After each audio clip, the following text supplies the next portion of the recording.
بچوں السلام علیکم ورحمۃ اللہ وبرکاتہ۔ آج کا جو ہمارا ٹاپک ہے وہ 8ویں جماعت سے ہے، استاد کا احترام۔ موضوع ہمارا استاد کا احترام۔ ہم نے کل بچوں اس لیسن کے کچھ سوالات کے جواب لکھے تھے، اب ہم اس سے آگے بڑھتے ہیں۔ تو آج کا جو ہمارا سوال ہے وہ ہے سکندر اعظم نے استاد سے کیا کہا؟ سکندر اعظم نے اپنے استاد سے کیا کہا؟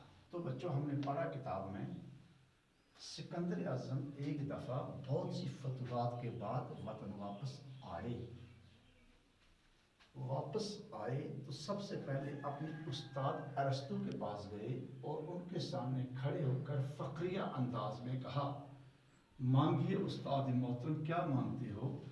میں دنیا کی ہر چیز آپ کے قدموں میں لا کے رکھ دوں گا۔ ہاں بچوں، جب سکندر اعظم واپس آئے بہت ساری فتوحات کے بعد، جب انہوں نے بہت سارے علاقے فتح کیے تو سب سے پہلے اپنے استاد ارسطو کے سامنے حاضر ہوئے اور بڑے فخر سے کہا کہ میرے استاد محترم، میں اتنی فتوحات کے بعد واپس آیا ہوں، تو آپ مانگیے، آپ کیا مانگنا چاہتے ہیں؟ میں سب کچھ، ہر چیز جو بھی آپ مانگو گے میں آپ کے قدموں میں رکھ دوں گا۔ یہ استاد کی شان ہے، یہ استاد کی عظمت ہے۔ تو بچوں اس سے آگے جو سوالات ہیں، درست الفاظ کے سامنے ایک سواد اور غلط الفاظ کے سامنے غین۔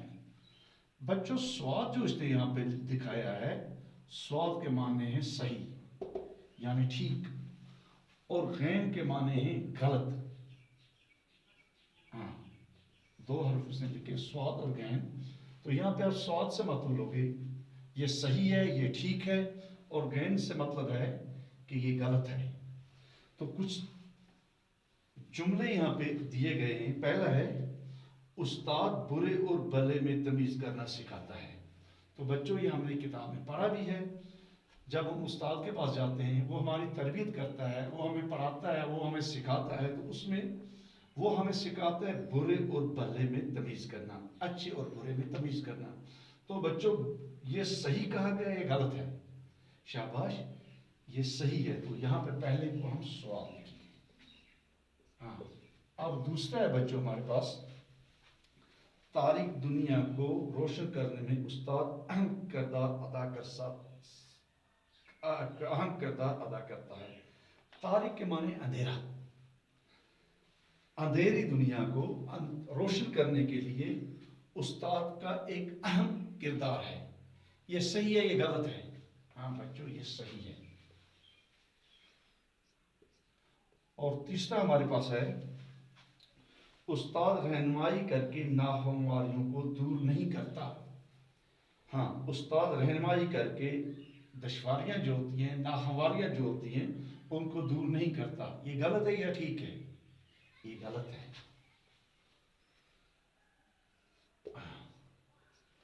اور چوتھا ہے بچوں ہمارا، نوشیروان نے اپنے فرزند کو ایک استاد کے پاس نہیں بھیجا۔ نوشیروان نے اپنے فرزند کو ایک استاد کے پاس نہیں بھیجا۔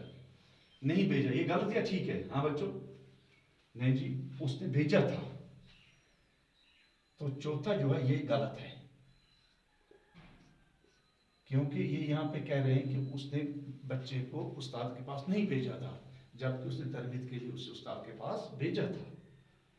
اور پانچواں ہے، وہی لوگ کامیاب ہوتے ہیں جو اپنے اساتذہ کی عزت کرتے ہیں۔ یہ ٹھیک ہے، یہ غلط ہے؟ یہ ٹھیک ہے، صحیح ہے سوال۔ اور دوسرا ہے ہمارے پاس سوال، غور کرنے کی باتیں ہیں۔ تو ہمیں یہاں پہ دیا گیا، استاد کو معمار قوم، معمار وطن، معمار انسانیت کہا جاتا ہے۔ تو بچوں معمار کے معنی ہیں تعمیر کرنے والا، معمار کے معنی بنانے والا، تعمیر کرنے والا۔ ہاں، استاد جو ہے وہ بچوں کی تعمیر کرتا ہے، وہ ایک اچھے معاشرے کی تعمیر کرتا ہے، وہ دوسرے لفظوں میں انسان سازی کرتا ہے، انسان تیار کرتا ہے، ایک اچھا معاشرہ تیار کرتا ہے، ایک اچھی تربیت تیار کرتا ہے۔ جہاں پہ کیا ہوتا ہے، اچھے معاشرے کی تعمیر کس طرح ہوتی ہے؟ جس میں ظلم جبر نہیں ہوتا. استاد سکھاتا ہے صحیح کیا ہے، برا کیا ہے، غلط کیا ہے، ٹھیک کیا ہے، ظلم کیا ہے، انصاف عدل کیا ہے. یہ سب چیزیں جو ہے یہ استاد اپنے شاگردوں کو سکھاتا ہے. اور جب یہاں سے تیار ہوتے بچے، معاشرہ تیار ہوتا ہے، تو یہ معاشرہ آگے چل کر اس سے قوموں کی تشکیل ہوتی ہے اور ایک اچھا معاشرہ تیار ہو جاتا ہے. تو اس میں بہت اہم رول استاد کا بنتا ہے. اسی لیے اسے معمار قوم کہا گیا ہے، یعنی قوم کو تیار کرنے والا، قوم کی تعمیر کرنے والا. معمار وطن نام دیا گیا ہے، معمار انسانیت بھی کہا گیا ہے. تو آج بچوں